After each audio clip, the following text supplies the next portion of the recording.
ശബരിമല സ്വർണ്ണക്കൊള്ള കേസ് ആദ്യം പറഞ്ഞത് 5-6 കിലോ നഷ്ടപ്പെട്ടെന്നല്ലേ? ഞങ്ങളിപ്പോൾ ഏറ്റവും അവസാനം മനസ്സിലാക്കിയത് 45 കിലോയിലേറെ സ്വർണം ശബരിമലയിൽ നഷ്ടപ്പെട്ടിട്ടുണ്ട്.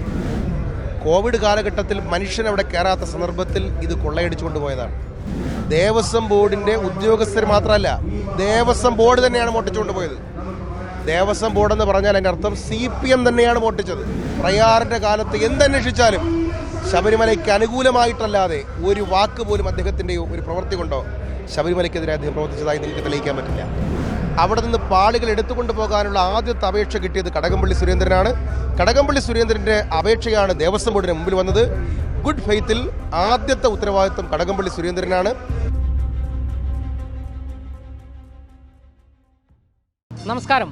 2017 ശബരിമലയിൽ സ്ഥാപിച്ച കൊടിമരത്തിലും അഴിമതി നടന്നോ അട്ടിമറി നടന്നോ എന്നുള്ള ചോദ്യമാണ് നിലവിലിപ്പോൾ ഉയർന്നു വരുന്നത്. അത്തരത്തിലൊരു ചോദ്യം ഉയർന്നു വരാനുള്ള കാരണം നിലവിലിപ്പോൾ പ്രത്യേക അന്വേഷണ സംഘമായ SITയും ദേവസ്വം വിജിലൻസും ഈ ഒരു സ്വർണ്ണ കൊടിമരം സ്ഥാപിച്ചതുമായി ബന്ധപ്പെട്ടുള്ള അന്വേഷണം നടത്തിക്കൊണ്ടിരിക്കുകയാണ് എന്നുള്ള റിപ്പോർട്ടാണ് പുറത്തു വരുന്നത്.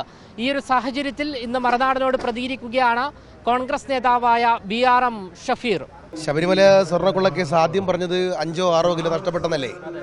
ഞങ്ങളിപ്പോൾ ഏറ്റവും അവസാനം മനസ്സിലാക്കിയത് 45 കിലോയിലേറെ സ്വർണം ശബരിമലയിൽ നഷ്ടപ്പെട്ടിട്ടുണ്ട്.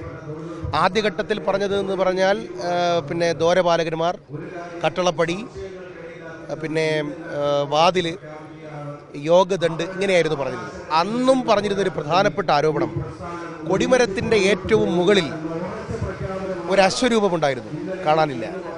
അതിൻ്റെ കൊടിമരത്തിൻ്റെ മുകളിൽ കറങ്ങിക്കൊണ്ടിരിക്കുന്ന നിലയിൽ 16 പരം ആലില സ്വർണമുണ്ടായിരുന്നു. ആലില. ആ 16 ആലില സ്വർണത്തിൽ വെറും 4 എണ്ണം മാത്രമേ അവശേഷിക്കുന്നുള്ളൂ. ബാക്കി 12 എണ്ണം എങ്ങോട്ട് പോയി?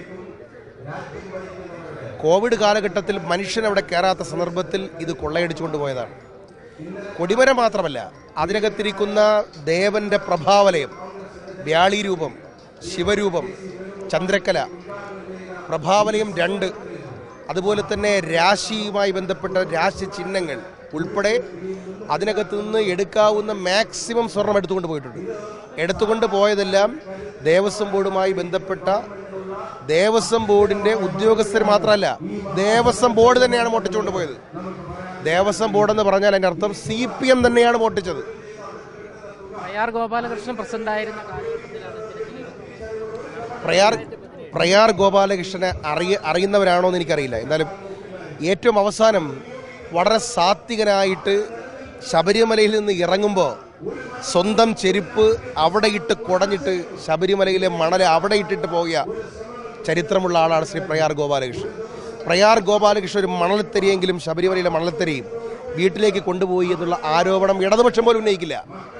പ്രയാർ ഗോപാലകൃഷ്ണൻ്റെ കാലഘട്ടത്തിലുള്ള വേണമെങ്കിൽ അന്വേഷിച്ചോ, പക്ഷെ നിങ്ങൾ എഴുതി വെച്ചോ, പ്രയാർ ഗോപാലകൃഷ്ണൻ സ്വാമിയെ നെഞ്ചോട് ചേർത്ത് പിടിച്ചുകൊണ്ട് കരഞ്ഞുകൊണ്ട് ഇറങ്ങിപ്പോകുന്ന ഒരു ചിത്രമുണ്ട്, അന്യായമായി ഇറക്കിവിട്ടത്. ശ്രീധർമ്മശാസ്താവിൻ്റെ ആചാരം സംരക്ഷിക്കപ്പെടാതെ അവിടെ സ്ത്രീകളെ കൊണ്ടുവന്ന് കയറ്റി ആചാര ലംഘനം നടന്നപ്പോൾ കരഞ്ഞുകൊണ്ട് നിൽക്കുന്ന പ്രയാർ ഗോപാലകൃഷ്ണൻ്റെ ചിത്രമെന്ന് വൈറലായിരുന്നു. അവിടെ ആവർത്തിക്കുന്നു, പ്രയാറിൻ്റെ കാലത്ത് എന്തന്വേഷിച്ചാലും ശബരിമലയ്ക്ക് അനുകൂലമായിട്ടല്ലാതെ ഒരു വാക്ക് പോലും അദ്ദേഹത്തിൻ്റെയോ ഒരു പ്രവൃത്തി കൊണ്ടോ ശബരിമലയ്ക്കെതിരെ അദ്ദേഹം പ്രവർത്തിച്ചതായി നിങ്ങൾക്ക് തെളിയിക്കാൻ പറ്റില്ല. ഈ തന്ത്രിയുടെ അറസ്റ്റുമായി ബന്ധപ്പെട്ട് അത് അറസ്റ്റിന് ശേഷം ഈ മന്ത്രിയെ ചോദ്യം ചെയ്യുന്നു, അതിന് തന്ത്രിയെയാണ് അറസ്റ്റ് ചെയ്യുന്നത് എന്നുള്ള പരാമർശങ്ങളെല്ലാം തന്നെ ഉണ്ടാകുന്നുണ്ട്. അതിനെങ്ങനെയാണ് നോക്കൂ, ഈ ആദ്യമായി സ്വർണം അവിടെ നിന്ന് പുറത്തു കൊണ്ടുപോയി സ്വർണം പൂശുന്നതിന് വേണ്ടി പാളികൾ എടുത്തുകൊണ്ട് പോകണമെന്ന ആദ്യത്തെ അപേക്ഷ വരുന്നത് ദേവസ്വം ബോർഡിന് മുമ്പിലല്ല. പത്മകുമാർ, ജയിലിൽ കിടക്കുന്ന പത്മകുമാറിൻ്റെ മൊഴിയുണ്ട്. ആ പത്മകുമാറിൻ്റെ മൊഴി എന്താണെന്നറിയോ? ആദ്യം ഇതിൽ തീരുമാനമെടുത്ത ഞങ്ങളല്ല, സ്വർണ്ണപ്പാളികൾ അവിടെ നിന്ന് കൊണ്ടുപോകാനുള്ള തീരുമാനത്തിൻ്റെ ആദ്യത്തെ അപേക്ഷ ഉണ്ണികൃഷ്ണൻ പോറ്റി നൽകുന്നത് കടകംപള്ളി സുരേന്ദ്രൻ്റെ ദേവസ്വം ബോർഡിലെ ദേവസ്വം വകുപ്പിലാണ് ആദ്യമായി അപേക്ഷ കൊടുക്കുന്നത്. ആ അപേക്ഷയിൽ ഫർദർ സ്റ്റെപ്സ് എടുക്കുക എന്ന് പറഞ്ഞ് ഒപ്പിട്ട് കൊടുത്ത ആളാണ് ശ്രീ കടകംപള്ളി സുരേന്ദ്രൻ. ആ അപേക്ഷയാണ് എവിടെ വന്നത്? ദേവസ്വം ബോർഡിന് മുമ്പാകെ വന്നത്. അപ്പോൾ സ്വർണം അവിടെ നിന്ന് പാളികൾ എടുത്തുകൊണ്ട് പോകാനുള്ള ആദ്യത്തെ അപേക്ഷ കിട്ടിയത് കടകംപള്ളി സുരേന്ദ്രനാണ്. കടകംപള്ളി സുരേന്ദ്രൻ്റെ അപേക്ഷയാണ് ദേവസ്വം ബോർഡിന് മുമ്പിൽ വന്നത്. ഗുഡ് ഫെയ്ത്തിൽ ആദ്യത്തെ ഉത്തരവാദിത്വം കടകംപള്ളി സുരേന്ദ്രനാണ്.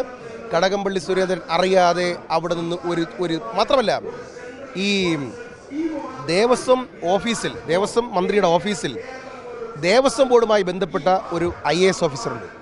എല്ലാ ദിവസവും ദേവസ്വം കമ്മീഷണർ ഈ IAS ഓഫീസറെ അവിടുത്തെ കാര്യങ്ങൾ റിപ്പോർട്ട് ചെയ്യും. ഈ IAS ഓഫീസർ ഇതെല്ലാം ആർക്ക് റിപ്പോർട്ട് ചെയ്യും? മന്ത്രിക്ക് റിപ്പോർട്ട് ചെയ്യും. അവിടെ നിന്നൊരു സ്വർണ്ണപ്പൊട്ട് എടുത്തുകൊണ്ട് പോകണമെങ്കിലും ആരറിയും? IAS ഓഫീസർമാർ വഴി എവിടെ അറിയും? മന്ത്രി അറിയും. മന്ത്രി അറിയാതെയാണ് ഈ കൊള്ളയെല്ലാം നടന്നതെന്ന് പറഞ്ഞാൽ കോടതിയിൽ കേസാകുമെന്ന് കാണുമ്പോൾ അയ്യോ എനിക്ക് ഉറങ്ങാൻ പറ്റുന്നില്ലേ, എന്നെ സ്വർണ്ണക്കള്ളനെന്ന് വിളിക്കല്ലേ എന്ന് പറഞ്ഞാൽ അതിന് രക്ഷപ്പെടാൻ പറ്റത്തില്ല. കടകംപള്ളിയാണ് ലൈബിൾ. കടകംപള്ളി ഉത്തരവാദിത്വം പറയണം. കടകംപള്ളി പ്രതിയാണ്. കടകംപള്ളി അറസ്റ്റ് ചെയ്യണം. എന്തായാലും നമ്മൾ വിചാരിച്ചതിനേക്കാൾ വലിയൊരു കൊള്ളയാണ് ശബരിമലയിൽ നടന്നിരിക്കുന്നതെന്ന് ഈ കൊടിമരവുമായി ബന്ധപ്പെട്ടുള്ള ഈ ഒരു അന്വേഷണം വരുമ്പോൾ തന്നെ വ്യക്തമാവുകയാണ്. കൊടിമരം മാത്രമല്ല, അവിടെ സ്വർണമായിട്ട് എടുത്തുകൊണ്ടുപോകാൻ സൗകര്യപ്രദമായ എന്തെല്ലാം ഉണ്ടായിരുന്നോ അതെല്ലാം എടുത്തു. ഞാൻ ഇപ്പോഴും മനസ്സിലാക്കുന്നത് തങ്കവിഗ്രഹം ശാസ്ത്രീയമായ ദേവന്റെ അനുവാദം ചോദിച്ചതിന് ശേഷം അതും പരിശോധിക്കണം. ശബരിമലയിലെ അയ്യന്റെ തങ്കവിഗ്രഹം അതിനെന്തെങ്കിലും മാറ്റം വരുത്തിയിട്ടുണ്ടോ, അതിലും കൊള്ള നടന്നിട്ടുണ്ടോ എന്നും ദേവപ്രശ്നം വെച്ച് ദേവന്റെ അനുവാദം വാങ്ങിയതിനു ശേഷം അതും SIT പരിശോധിക്കണം.